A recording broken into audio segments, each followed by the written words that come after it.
So here we are then with part 3 of the narrative elements in terms of Jan's project and on Mayo. And I would say when asked, these are the narrative elements, what did I find most compelling about the project? It could be a specific story, a specific feeling it evoked, or some other aspect that really caught my attention. And I think that in most cases, the things that I found most compelling about the project were just the big ideas and the usage of images from the time to help us tell a story or help us understand a story of a man who had a very specific vision for education.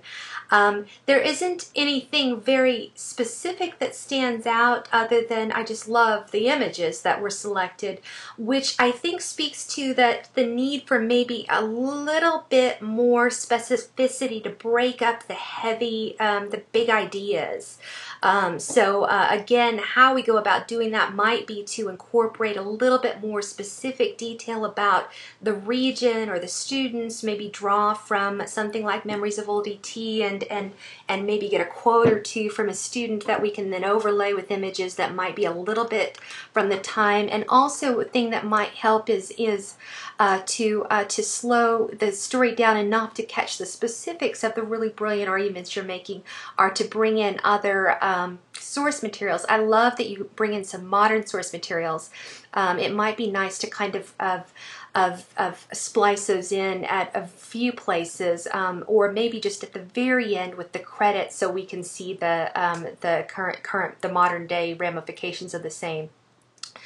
Anyway, the main point of the story is clearly that Maverick, that Mayo was very specifically tied to the region in educating rural citizens who didn't yet have access to higher education in this area.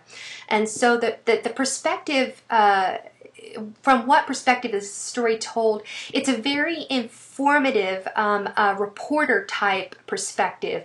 And so maybe that's the other way to get some specificity in, is that how can we kind of keep the scholarly agenda and goals, but move in a little bit more tightly on the person or the people involved. And maybe one way to do that would be to tell the story from the perspective, as much as we can get in his head, of the person who came here to do this. You know, what was he maybe thinking? What could we know? We do know that he didn't want to join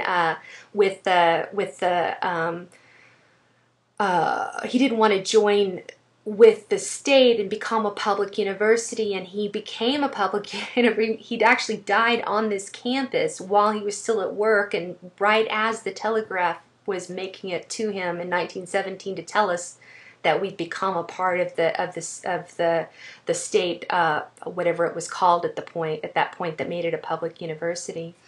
Yeah, so these details, and we do, I think, actually have a picture of that somewhere in the archives, maybe not digitized, but that telegram is somewhere.